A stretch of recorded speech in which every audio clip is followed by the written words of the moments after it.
Hello everyone, this is Taran Kotagiri from KJRZ. Today let's complete the exercise 3 of unit 2. That is, we need to control the LEDs on our breadboard from the sample IPE given in the OM2M MN. Anyway, we'll be seeing that step by step. The first thing you need to do is click for the manual. Make sure you do the right thing. This is knowing about interfaces of sensors from unit 2. Click for manual. Okay, they're asking us to start the in CSC and MNCSC as well. Let's do that. Once again, go to your Eclipse OM2M main folder, then in CSC, and then start.bat. Yes, I heard some of you saying we don't see start.bat. It just start. It's the same thing because look, .sh stands for shell script, and .bat is for batch file. You can see the description in here too. It says shell script and batch file. Basically, these are scripts that automate stuff. Like to start this service, there may be number of steps as you can see here. But once you double click that thing, everything will be automated. If you remember, for setting up the JDK in path environment, I provided you a batch file, right? jdk8.bat. Once you double click that thing, it happened in an instant. Just like that, batch files or shell scripts automate stuff. Anyway, once you start the start.bat, after you see CSC started, go to your browser, and then as usual, I prefer keeping separate workspaces for both of them. So Control N to get a new window, and then localhost to get the web page login. And now go back to the INCSC folder. If you go back in here, you can see MNCSC as well. Now start.bat that too. Okay, after you get something like this, just type SS. It gives you all the information of the services. And now if in the manual, if you can see, they're asking us to start 41, but there's a catch actually. If you see, and I just zoomed in, 41 corresponds to IP.sample_1, but in our example, in our terminal, it says 41 corresponds to SDT_1. No, we need sample.1.1 that corresponds to ID 31. So in your case too, just look for IP.sample_1, and whatever the corresponding number it is, just press start and that number. So see, start and then 39 for me. If I press enter, this should pop up. If you are done until here, we are all good. Now you can see the MN name. Yeah, now go back to the OM2M resource tree. Under in name, now look, in name is actually CSC base, ACP admin, MN name are actually application entities. So once you click the MN name application entity, we need to go to the MN name MNCSC CSC base. To do that, just click on MN name. You can see something pop up, and in here within CSI you can see a hyperlink something button kind of thing. If you click that, there you are. MN name is now CSC base, and we have lamp0, lamp1 as application entities. Now descriptor data are containers. You all must be familiar with all of this because we did so much stuff with these things, right, in the previous things. Now in data and data, I already have so many content instances because I've been playing around with this thing. Look, if I on this thing and refresh, you can see something change in here.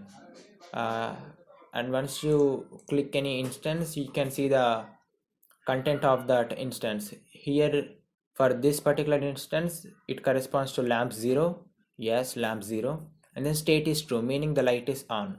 If I off this thing, yeah, state should be false. Some data instance in here, yeah, state is false in that way. So now you saw what just happened. When we turned on this thing, it created a content instance in the data. Now this experiment, I mean this exercise 3 of unit 2, what we need to do is we need to click something in here.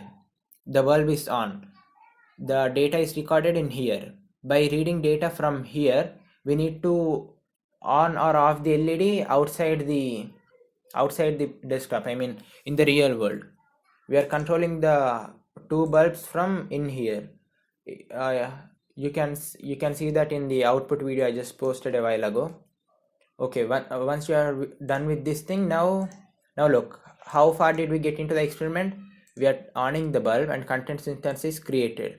Now the next step we need to do is read the data from content instance and make the outside LED glow. For that, here's the code. Now the first thing you need to do before making any changes is give the circuit connections. Don't worry, I'll be posting a image on how to connect the thing. Basically, you just need to take a breadboard, connect two LEDs, and as usual, LED has two terminals. One is shorter and the longer one. Shorter one corresponds to negative terminal, so make sure to connect the shorter terminal of LED to ground pin of ESP8266, and then connect both the positive terminals of two LEDs to D1 and D2 respectively. Once you are done, time to make changes. Yeah, you need to change Wi-Fi, SSID and password, and then IP address. I hope you know how to get that from the CMD, and then IP config.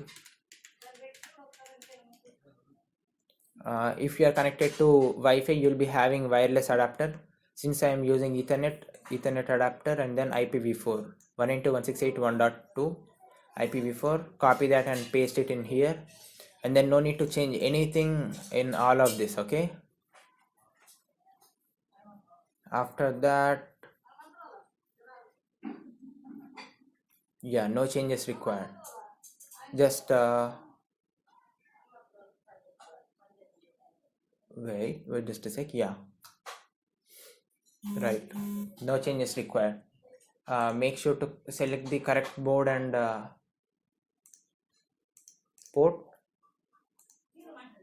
and upload.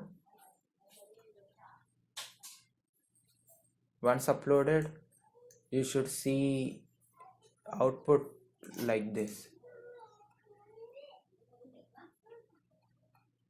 Setup complete, and then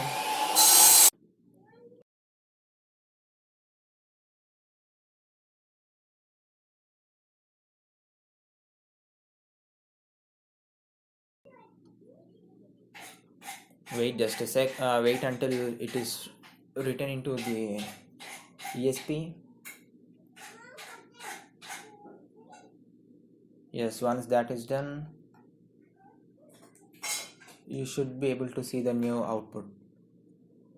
It says connecting. Okay, connected. Connection successful. ESP listener started.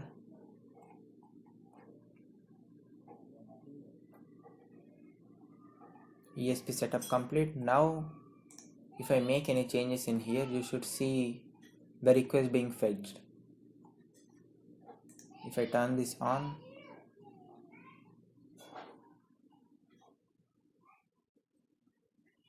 yeah, new data is being written, and you can see light one off from that while ago. And now after that we just turned on the LED. This one corresponds to that.